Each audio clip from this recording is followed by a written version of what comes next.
Hello and welcome to a Pint of Cthulhu. Myself, Matt, my co-host Jay, and today we are interviewing Riccardo, if I'm saying that correctly, from Hart of Cthulhu 1912, currently on Kickstarter at the moment. If I can get this out in time, it'll still have a good few days left, so you can back it. Would you like to say hello? Hello. Hello everyone. Our audience and hello future audience. Yes, our audience, because today we are actually doing this live on the Discord channel, which is a bit of an unusual one for us, but we thought we'd give it a go. Jay, would you like to do the first question? Alrighty, so if you ordered a drink called a Pint of Cthulhu at a bar, what do you think you'd get? Just a teeny bit of tentacles and probably some stairs. People will stare, yes. Fair enough. Tentacles and stared at is very accurate. So basically calamari and a few eyeballs then. Yeah. We can do that on holiday. I believe Tulu is more of the cocktail thing, you know. Yeah. Fair. So can you tell us a bit about yourself? Hard to say. I'm not young anymore. Been in the editorial publishing business for 25 years, give or take. Not always in games, not always in role-playing games. And how can I say? Some years ago, changed my life, left my safe job, went on an adventure, had 2 kids, twins, all together, and that length, I cannot say in a direct way, but again, I can see the connection from my side. It lent to Lost in the Woods, which is the studio, and then to Hart of Cthulhu, which is our first project. Wow. This is the first project, then, eh? Yes, it's again a little bit of background to give it flesh to my previous answer. Lost in the Woods come because again, I cannot do names, but a lot of people were working for one kind of a big publisher in the business, and a few days later they weren't anymore. And by the way, I was one of the saved, but you know, it was like a tsunami on all our teams, on all our things, and we found again lost in the woods, and we didn't want to be there anymore. We wanted to have dreams, but sustainable dreams. I don't know how to say. So economic plan, not just the writing, but also the production, the marketing. So we had all the competencies spread among us, and then we tried to make the studio, and there it went. It's how can I say? It's a little like rising from the ashes. So this is the new beginning. Fair enough. Nice. So, how much experience do you have with tabletop games, like even as far as playing them? Played for D&D, Pathfinder? As a player, I am a geek that was crossbreed with a nerd that was crossbreed with a cross player. Nice. I like that description. It's how can I say that role-playing games started with the red box, and then I still need to explain to my wife exactly why I have so many books in my house. It's again a little complicated to express this degree of eclecticism to a layman, but it happens.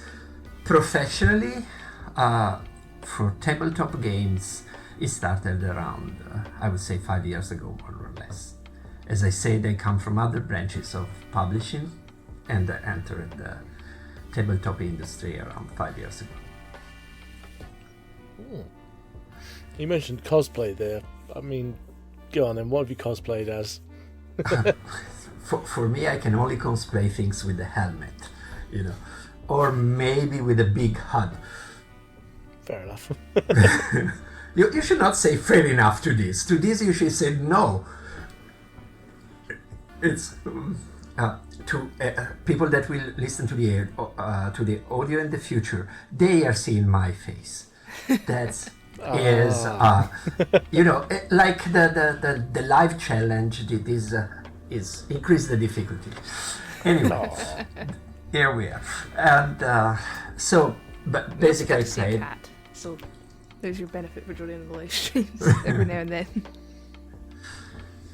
But anyway, role-playing games I played all kinds for so many years. You name one, you have at least 30% chance that I played. And I said 30% because there are really, really, really so many out there. I'm curious then, have you ever heard of a game known as Degenesis? Yes, from six shots vodka. Yeah, definitely. Oh, nice. Okay, all right. I mean, I could list a few more, but I'm not going to do that. Okay, so what made you decide to create your own TTRPG in the end? Because again, if you need to give shape to dreams, you need to give shapes to the dreams you can attain. And again, we discussed. It was months ago now. We had, as I say, plenty of experience and a few ideas, but some ideas need more money. You cannot do that as a first project. For instance, if you want to do a tabletop games, the entry barrier is much higher. Likewise, the more ambitious is the idea, the more difficult, the greater is the entry barrier. So you need to try to do something sustainable, something that can, I would like to say, can pay the bills, but it is also to have a future. You cannot burn brightly and end it. You need to create things step by step. And right now, there was Daggerart. Daggerart has many defects, but is also an amazing game. And it's just at the beginning. My personal belief is that Daggerart is going to be the next Pathfinder. You have all the influencers says it's the next Dungeons and Dragons and comparing it to Dungeons and Dragons, but you will have in the market you always have things like Pepsi and Coke,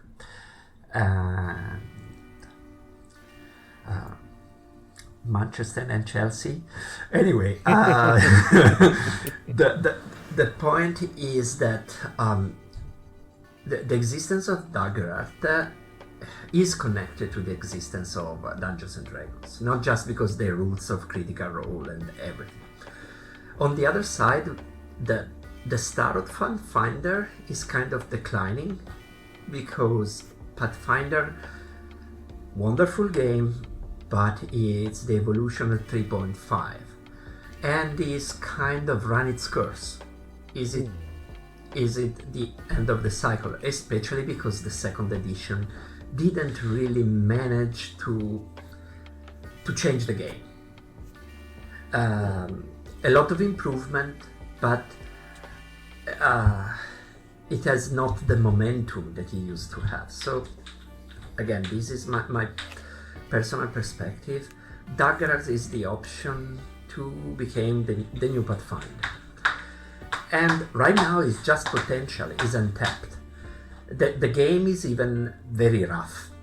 I mean, Darrington Press made it all polished and everything, but it's not a game that has years under its belt. Balancings, options, even people that play it right now, most of the people are playing in two ways. Either they are playing trying to be like Matthew Mercer, or they are playing like Dungeons and Dragons. Most people, I think, still have to find their own way to play Daggerart. And this for me was potential, was a space where a little indie studio could do something that was special and unique, not just a flair. And what best of Mr. Cthulhu? Again, Cthulhu is, let's say, Lovecraftian horror. Lovecraftian horror is one kind of genre that again is being played mostly between two extremes. The very traditional Call of Cthulhu, absolutely combat averse, full investigation, where you are basically running on fumes before your character expires. And it has all this charm. One is because the horror, and the second is because this kind of play is so different from Dungeons and Dragons, and people want different. We are not made to have all the same taste. And the other way that Lovecraftian horror has been played has been Pulp Fiction. You get the monsters and you end the monsters with all kind of things. You have Actum Cthulhu, you have Arkham Horror, you have all kind of these games that try to take the distance from Call of Cthulhu in a direction that is more pulp. And then you have also from Darrington Press, in the genre that needs to be mentioned, Candela Obscura, which is again quite new, quite interesting. But again, I think it's built on a template that is not, how can I say, heroic enough. This is a little difficult to explain, but why Daggerart with Lovecraft? This is, I believe, this is one key question. Because, yeah, of course, there is the market reason. The market for Daggerart is great, is excellent, but there is a reason in gameplay. Daggerart is a game that put the center on the characters. You have huge stretch of very fun game that is basically narrative, because you build on the experience, you build on your character, you build on your story. And then what is really great in Daggerart, suddenly you switch to cinematic combat. It's not tactical, because Daggerart is not tactical, but it's very cinematic. And with powers, with mechanics, with numbers, with a challenge that is, I would say, numeric, not a narrative. And then you return to the narrative. And this coexistence of these two registers, this yin and yang, they make an absolute fun gameplay. A gameplay that is not too extreme, because you don't do all narration, because you have the combat that breaks the narration, but you are not doing a dungeon, because the combat is inserted in the narrative. And this is great to make Lovecraftian stories. It's about, you have a character You are a person that lives in a world where the mythos exist, where Cthulhu exists. Not just now, it existed since the ancients, since before history. And what you do when you discover this, what you do when you discover that your society, your empire, your colony, the ship you are traveling in lives in this kind of world. And you, to quote Shakespeare, you take arms against a sea of trouble. That's what makes the hero, and that's what makes you want to play. Because the center of the story is not Cthulhu, and is not the fight. The center of the story is you, and this is why we wanted Dagger Art. Yeah, seems like it strikes a good balance. Let's hope so. My fingers are crossed. It is interesting hearing you say about the potential downing of Pathfinder. That's the first time I've heard someone say that. I'm interested now to look into more about that, to be honest. I might have to do a bit of research. But, yeah. Is it you or me next, Jay? I've forgotten.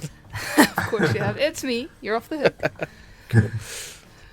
So, can you give us a bit of a general overview of your game? Of your game. Just a quick Of summary of. Okay. Well, Dagger Art is a fantasy game, so you cannot bring fantasy classes to 1912. So we had to change a lot of the core. I would not say mechanics, because the mechanics are the same, but a lot of the core content. But let's start first with other things. Why 1912? Well, you know that most of the Cthulhu Adjacent games are in the 20s. Because Lovecraft made his stories in the 20s. But this led to do two things, I believe. First, it's so much Lovecraft country and North America at large is not the word. And second is, again, it's a world filled with, I would say, a little flat values. 1912 is just 2 years before the Great War. The Great War changed the world totally. Before the Great War, there was no women's suffrage. After it came, like a cascade in all the countries, just because during the war, men were on the front lines, women went into the factories, and when women started to actually work in the factories, they couldn't go back to be the women that couldn't vote. So it went all over the globe. And nobility, aristocracy, before the Great War, a title. We were not, of course, in Jane Austen, but close enough. And after, no, it was all about money. And again, Europe was kind of the center, Europe and all the colonialism. And then you had the United States, the rising stars in between the two wars. So the world changed very much. So many concepts that are key in even now, like, I don't know, the theory of relativity, or the psychoanalysis and the unconscious, they all come just before the Great War. And if you want, even socialism and communism come with the Great War. This is just to say how much the world changed. So to make it 1912 is to make a game in a world that is about to enter the storm.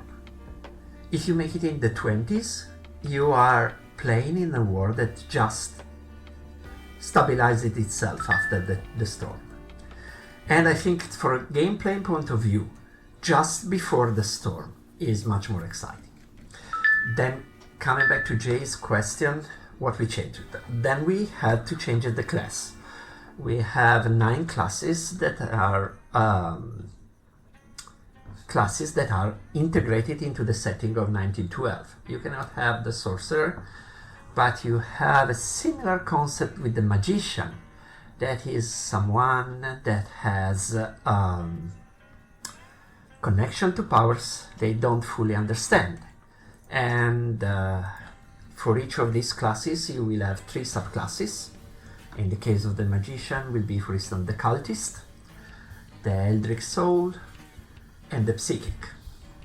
And again, our idea was try to imagine a character in 1912 and then make sure that it has a subclass to describe him. So again, the idea is a character at the center. And then we had to redo most of the powers.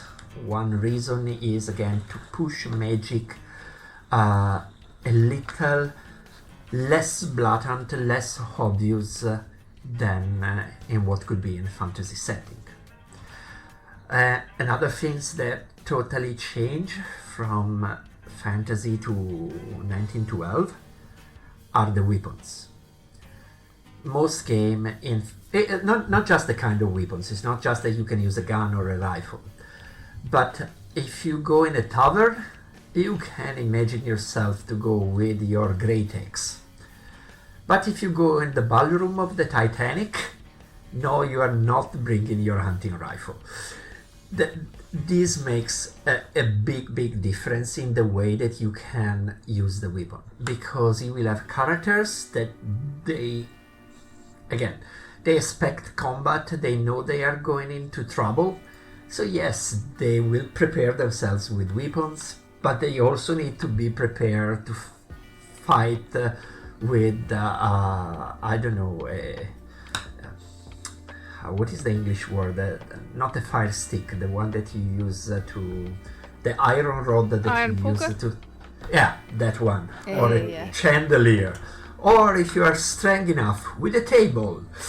And so we have a different approach to weapons, a different approach to armor, because, again, you don't use plate armor in 1912. And that led to a different approach to weapons, again, because sorry, I need to sidetrack again. I always sidetrack. Go you for need to it. forgive. Go for What is one problem of horror role-playing games? To make the horror genre, you need to have fear. And to have fear, I need to strip you of control. You need to be a victim. But to have fun as a role player, you need agency. You need control. So they are pulling in 2 different directions. And this is why it's so hard, I believe, to make real horror role-playing games. Because either you kill the horror or you kill the agency. We are betting that we have found our way, which is, again, the concept of victory with cost. You can win, you can fight, but you always has a cost. And this was to go back to the weapons. Our idea is that the true horror creatures cannot be fully hurt by normal weapons. And this is not because we give them immunities or resistance, but just because the normal weapons are not able to scale up enough. If you are familiar with Dagger's rules, you know that weapons have tiers. Dagger's is basically structured in 4 tiers. So if you have a normal weapon, you cannot get past for most normal weapons is tier 2. When you get to tier 3, so the monsters start to be really heavyweights, your weapons fall short. Then what you do? You need to get what we call a unique weapon, so a weapon that has an history. To kill the monsters in the swamp, you need to maybe go and get that saber that the Maharaja in India used in the 17th century to kill an nondescript beast that come out from the jungle with the 3 eyes. And then you have the story that you get into the lore, you build this lore, you get this weapon, and this unique weapon became part of your story and your characters. So yes, you can, in theory, if your guide is really, really, really nice and generous, you can use Excalibur to try to attack Cthulhu. It's but the point is you are not you can again find give agency to the player to find their own weapons. If a player start to study Leonardo da Vinci, why not find a weapon or craft a weapon following some Leonardo da Vinci stuff? And that again, the weapons becomes unique, becomes a lore weapon, and can scale up to the level of the biggest monsters. So this is basically our idea of approach. Try to have the mechanics and the narrative join together.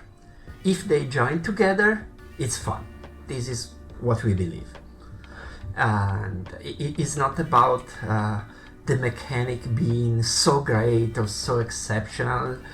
It's about being fun, being playable. Yeah, that makes sense. As soon as you said about Leonardo, sorry, I had to say this. As soon as you said about Leonardo da Vinci, I immediately thought of his tank. Oh, the tank and the helicopter, yeah, that you... Just going around in a Leonardo da Vinci tank, fighting Cthulhu. If you can make it work narratively. Just a quick follow-up question. So, a lot of the Cthulhu and Lovecraft-based TTRPGs that exist, they are very much set in the USA. Quite often. Is your game also going to be set there, or is it going to be somewhere different? Well, the entry point for the game will be the Titanic. You will board this beautiful ship from Southampton and go, and will definitely arrive to New York. Nothing is going to happen in the meanwhile. It's really the safest things you can do. I hear it's unsinkable. Yeah. And the Titanic will be a full adventure, but after the Titanic, hopefully, unless it's a total party kill, you will arrive in New York and maybe carried with the Carpathia, maybe you will save the Titanic, I don't know. And but the idea that we want to suggest with the game is again that a global vision. First, because again the world is global. My personal philosophy: we play role-play games to have fun, but that doesn't mean that this fun cannot be interesting. It's not that we need to study, but we can play in history and learn from history, and we can have challenges and emotions and thought that mirrors things that happen in our reality. It is like when, I don't know, if you played Shadowrun in the 90s, you will have the orcs and the elves and all the racial tension, and that was a metaphor for, again, Black Americans and stuff. You played, but this carried some meaning if you wanted. And right now, we cannot think of the world as just our single country. For me is Italy, for you is UK, for one others can be Vatican City. No, I'm joking. Or can be the US. We need to try to understand the world as global, and to try to understand also that we have a shared future, because the planet has become very, very narrow. That said, this is just a game, but it's global. We offer 5 campaign frames that are potentially connected by an overreaching arc, and they are one for a continent. There will be New York for North America. There will be Paris in Europe. We have Bahia for South America, in Brazil. We have Zanzibar in Africa, and we have Shanghai for Asia. And each of these will have a different team, a different kind of play, and as I say, this is not Lovecraft County. Fair. I mean, it'd be nice to see some Cthulhu in other countries for sure. I mean, everything so far, as you said, is based in America, so I think the that would be closest interesting. thing we had, and remind me which game this is, Matt, because my memory is terrible. It wasn't Cthulhu exactly, but it was sort of it was the undead game set in the Byzantine Empire. It explored a bit more of the culture and stuff of how a great unseen horror that like changed your body and your mind would work. Cool. In a different. I don't remember. It was a very good game. Unfortunately, can't quite recall the name. I know it was by. It was by. I remember Byzantium by Night from Vampire, the World of Darkness, but Dance Macabre. Dance Macabre. Ah, yeah, that one. It's a very good little game. Oh yes, with the corpse grenade. Oh well, we made a mess of it as we always do, but it does have a little look into like how different culture would react to the horrors. Yeah. So with Heart of Cthulhu, I mean, besides the obvious Lovecraft, what kind of books, films, and other games inspired you in this creation? This is a tough question, and I hate you very much. So, how could I say? Well, let's start from RPGs. There is a lot of World of Darkness, I believe, inside. The connection between gameplay and society, it comes from years of playing vampires and mage. I'm sorry. Oh, that's so cute. Ladies and gentlemen, there is a cat currently on screen attacking our guest. This cat is called Zenzero, which in Italian means ginger, the spice, not the color. And I have another one that's called Cannella, which means cinnamon. Anyway. This guy has no respect for my work home. And anyway, so role-playing games, it goes in this direction, and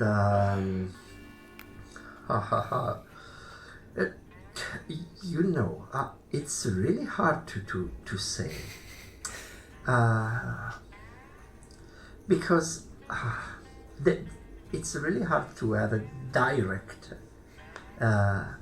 relationship between movies and stories and Art of Cthulhu. On this, I think I need to pass, because that's fine. That's all good. I would really know. I would really don't know how to pinpoint something specifically relevant. That's fair enough. Okay. No problem there. Fair enough. So The cat. It's so cute. We're now interviewing Ginger instead, I think. So, how about something a little different then? Your game has a pretty unique sanity system. Can you tell us a bit about that? Yeah, it's hard to say sanity with a cat on my microphone, but no, the sanity system is one of the things we are most proud of. And we also hate it because in the way it is now, it comes pretty late. And when it comes, pardon if I say it myself, but it was so good that we say, yes, we need to have it. But we need to rewrite all the monsters. Yes, we need to rewrite all the monsters. And so we have used the F word a lot in that moment. And so one of the core tenets of Lovecraft is that if you are exposed to horror, you lose your sanity. And again, in the 1920s, when he wrote, this was not very politically correct because Lovecraft was a conservative in a conservative world, in a conservative slice of his country, and also he was a shut-in, so basically had fear of what was different. And that carried in his writing. Again, I don't think he was the person, but if you read them, you will see that, for instance, all the description that he gave of the physical expression of madness were all things that kind of that would not be good today, because again, even the description of Cthulhu is tentacles. Why tentacles should be disgusting? Why tentacles should be alien? It is not really so. In the 20s was like this. But right now, we don't see Cthulhu as something that comes from outer space and whose presence breaks our reality. We see something. There has been games that made Cthulhu fight Godzilla. So this is something that you need to change, because again, when you play, it's not just your character sheet that says you are mad or you get an insanity, so now you are afraid of the dark or afraid of open space or whatever. You need to give meaning to what is happening. What is Cthulhu needs to be something that breaks our reality, that is different, that is qualitatively different from what is normal. And again, insanity, madness does not mean that you have a mental ailment or that you are not conform to the rules of one society or one culture. And again, in the 1912, if you look at the history of mental illness, you can find things that were really, really like horror stories, like hysteria, that was considered a mental illness and covered a wide range of symptoms, not symbols, sorry, but was not an illness, was just most of the time could have been maybe depression, or could have been a woman that was angry at her husband and shouted to him. And okay, sorry, this is a sidetracking, but madness in a modern Lovecraftian horror game cannot be this, must be something different. So we needed a sanity system that worked very well. And I need to dump the cat. I'm sorry, because it's so difficult to concentrate with him. So basically, the sanity system is based on twin concept of outer and inner sanity. The outer sanity is outer and inner madness. The outer madness is what is happening in the scene. I like to make this example. You are in a park in a sunny day, and that means the outer madness is at the lowest. But when you go in the mansion, in the abandoned mansion that you know that were that been ritual killings 30 years ago, and you cross the threshold of that mansion, in that moment you feel a sense of unease. Imagine that you are in an horror movie. Suddenly, when you enter, the light becomes darker and the music changes. There is something that is telling you that you are entering the danger. And that is when the guide will rise the madness level. Mechanically, it will make monsters, horror monsters, more dangerous, and will allow things that normally you cannot see. In a low outer madness, you may see a person that is covering his face with an handkerchief, and when the madness rises enough, you will realize that under that handkerchief, that person is actually a monster. And this is narrative, because you will use a tracker and you will communicate this threshold, this narrative threshold to your characters. There will be a mechanical change, but also narrative change. At the same time, each character will have their own inner madness, and if the world outside is all sun and clouds and singing birds, their madness will be contained. But when reality is breaking, also their madness will come out. And it can come out, will give you, again, insanities or mutations, but at the same time, these will be also powers that you can use, but always double-edged powers for yourself and also for your teammates that maybe are not as mad as you, and you are pushing them. So there is these things is I believe the key of this is the agency. You are not the victim to your madness. You can do the madness became part of the character story, and also becomes part of your build, becomes part of your mechanics, and you can try to control it in the way you want. And the more you get mad, you lose control from one side, but you gain control on another side, so your agency stays. And is not something that is meant to burn your character. Is again something that is meant to open a different dimension of play. Ooh. Seems a good way to handle it. Matt, you're Sorry, up.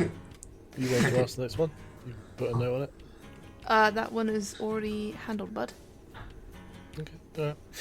I saw you know it, I thought you wanted to go for it. Okay, so can you walk us through the character creation in your game? I know you said you've got classes, and I did your little class quiz thing, and I managed to get fighter on my end, if that means anything. Oh yeah, we made for promotional purpose a game book like I think it's 5-10 minutes long, a very short story that is as a result will tell you in a way which class are you fated to, and will potentially give you one item without any power or things, but on which a creative guide can build upon. And the idea is again that you have this memory, so you can retroactively connect to whatever character you will be creating. And this is again just a little promotion.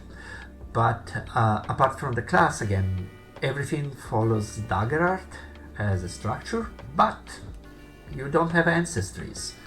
Ancestries is the dagger art name for what is traditionally called it the races, because again, races is we are trying to change the language in a better way, so it answers as it is, because everyone in 1912 is supposed to be human, and the same things. You will not have communities. Communities is basically your culture of origin. In 1912, you will have a talent. Not all humans are the same. They will have talent, aptitudes, some more mundane, some more special, that will allow them to have, again, to give each character a degree of characterization that will be mechanically similar to the ancestries, but in the narrative ways very different.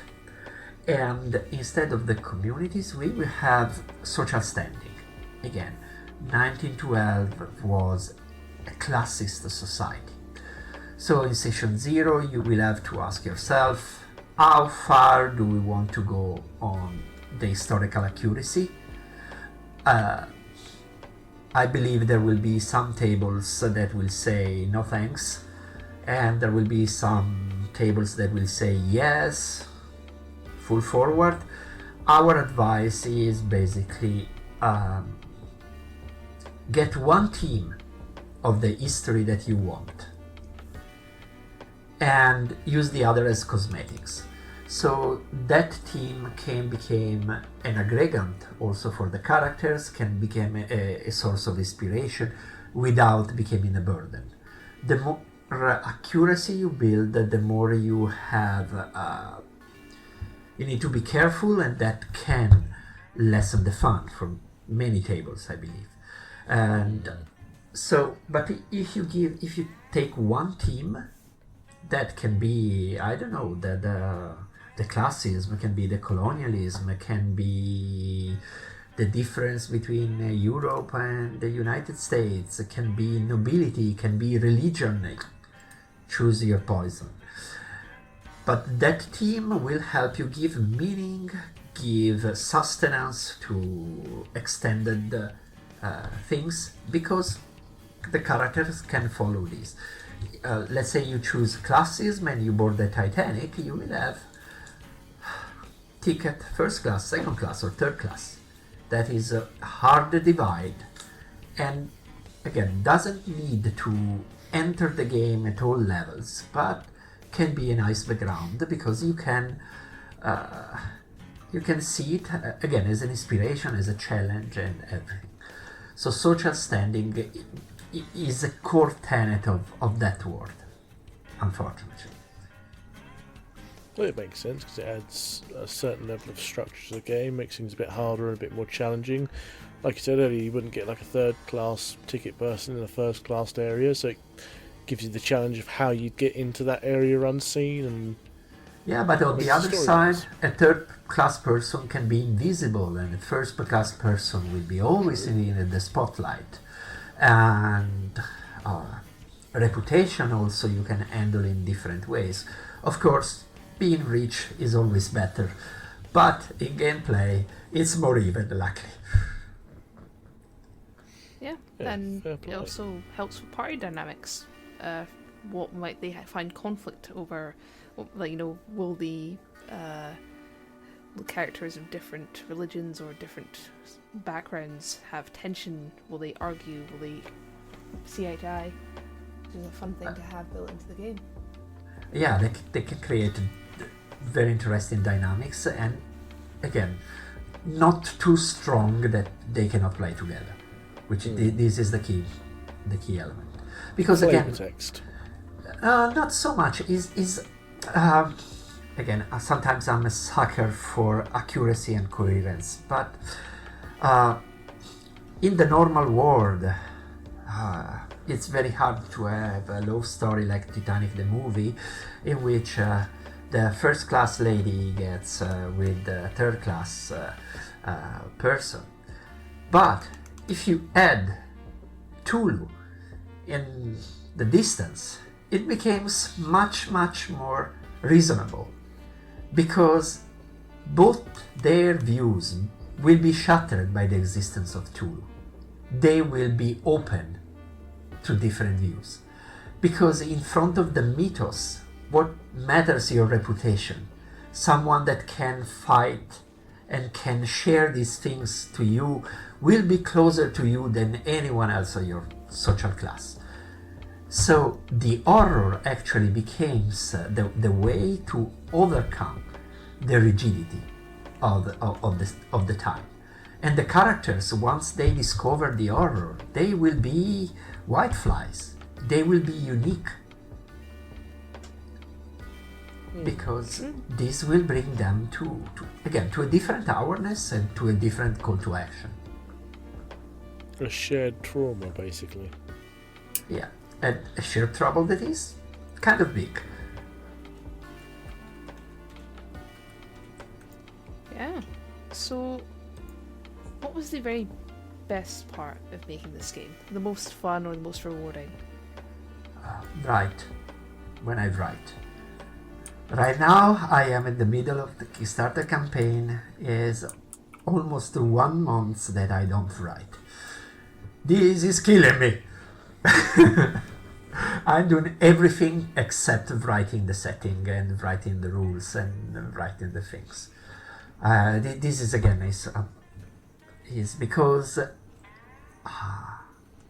I believe is the reason why we love role-playing games. It's not just because they are nice, it's because you can sometimes get lost into them. Fair play. What kind of challenges have you faced so far in the development of Heart of Cthulhu? Challenge? Oh my god.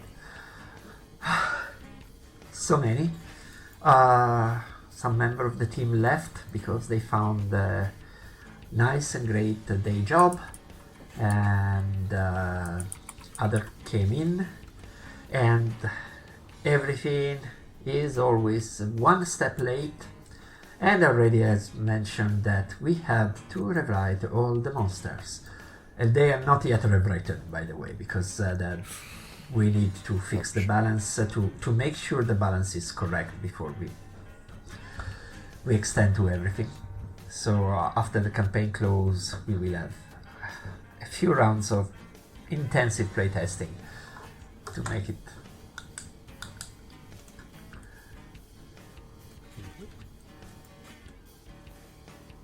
Is there anything that you had to leave out from the game? Had to, kill your darling, put it on the cutting room floor, that you really wish you could have kept in? That's maybe more a question for my collaborators, because I am the lead dev, so I call the shot. My darlings, all they were all stayed. No, that there are some things that we said we need to leave for another time, and basically, again, to make the campaign frames, we are making adventures, but we are not writing them down, because otherwise the books are already far too big, and so for now, no. But the darlings, we don't have the heart to let them outside. Sometimes we prune, we don't put them as big as they should, but they are in. Well, that leads nicely on to then, after Heart of Cthulhu is out, funded, printed, in people's hands, what comes next? Do some of those slightly pruned darlings get a bit of a weight gain? You cannot see because this is only audio, but they can. On the camera, I'm rubbing my hands. No, well, the plan is kind of clear. First the campaign, then finish the game, then fulfillment. We want to stay long time. We believe that Art of Cthulhu has the potential to stay in the AAA level of role-playing games, and we want that. So we need to start with a good fit, not to finish, fulfill, and have everyone happy. But after that, once you have a game that is a modern and successful way to make Lovecraftian horror with Dagger Art, and again, I believe that Dagger Art will continue to expand, continue to grow, the more that people will start to play and to understand how to play Dagger Art way. I believe that Hart of Cthulhu will sit at the table with the grown-up, and for these, again, one step at a time, but we are thinking Australia and Antarctica as full-fledged setting. Antarctica, I think is the English word, sorry. Yeah. And then Hart of Cthulhu 1917. Oh, so during the war. 1917. That'd be Yeah, fun. because you play before the storm, and then the storm comes. And the war, and in our idea, is connected to the awakening of the Midas. One, let's say, metaplot, but is very, very gentle metaplot, is that again, 1912 is full in the age of positivism. All Western cultures were in a kind of fanatical belief of reason. They believed that man was reason, that everything can be calculated, that everything could be deterministic. And this is what actually led to things like the Titanic, like the Great War. It was like collective madness in the form of reason. And again, in that time, that led to the destruction, systematic, of many things that were less reasonable or just different. You had again horror stories of our histories in Britain, and you have sterilization of people that had mental problems, and sometimes mental problems means that you are deaf, because in that time, if you're deaf, you cannot get education. If you cannot get education, they think you are stupid. If they think you are stupid, they label you as an idiot. Again, horror stories, and all the destruction of the indigenous cultures, because again, modernization. In Bahia, one of the campaign frames, you have the nascent Brazilian Republic that was trying to modernize Bahia. They were trying to make Bahia like an European city, but doing this, they were destroying the cultural underbrush, and again, for the people of that time, that was something acceptable. But in our idea is that what is not reason that is defending the world from the mythos. It is all ancient culture, traditions, folklore, rituals that are now labeled as superstition, that are now cancelled. And these, again, will lead to this awakening. And it's, again, you can feel a little of the world of darkness in this, but again, it is, I believe it is a strong way to connect the horror with what is, with the society. They are not two different things.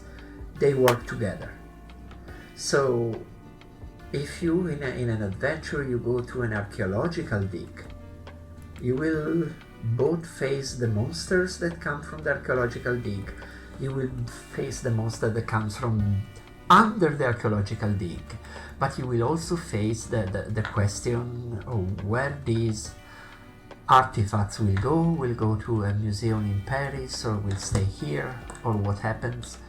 You will have maybe to face this question. Again, if you want, if the table wants.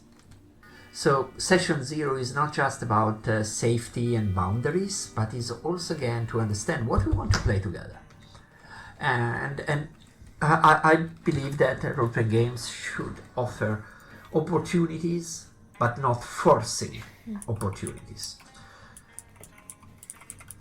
Yeah, that's actually a pretty good point to make.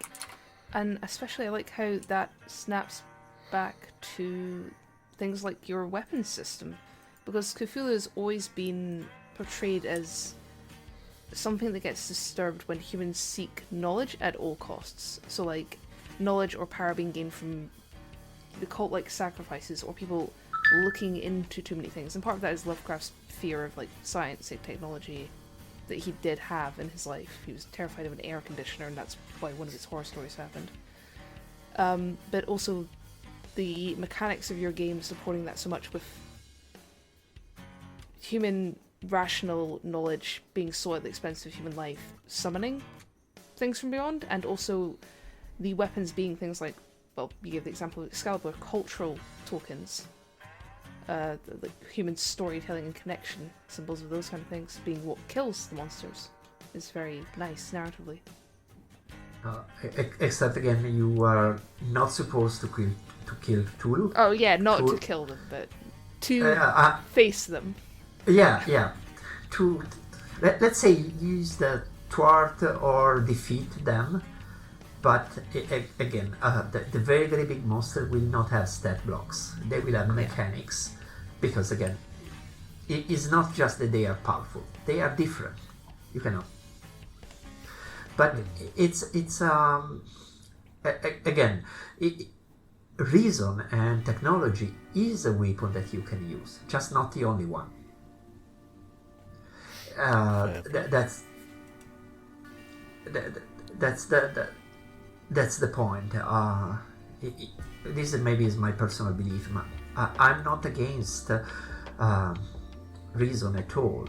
I'm just against being a fanatic of reason. Like the same if you're a fanatic of, I don't know, Tarot or Manchester United. It's not good. Yeah, very not good. We all know it's Man City you need to be a fanatic of.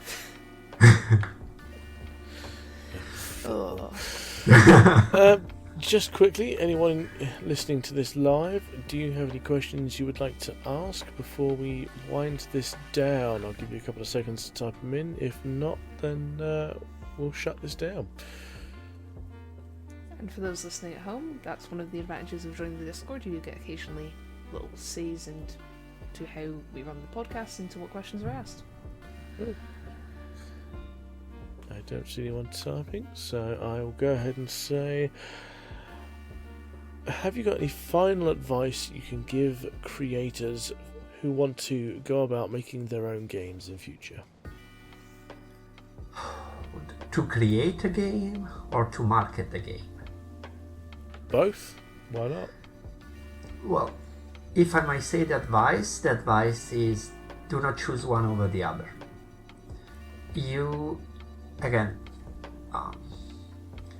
Dreams that are not sustainable are not dreams, are playing. And dreams can be achieved, but you need to make them sustainable. So that's the key. You need a love, passion, idea. You need friends, because alone you don't go anywhere.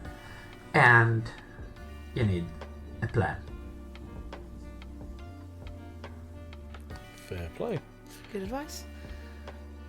So, where can folks find you or find the game?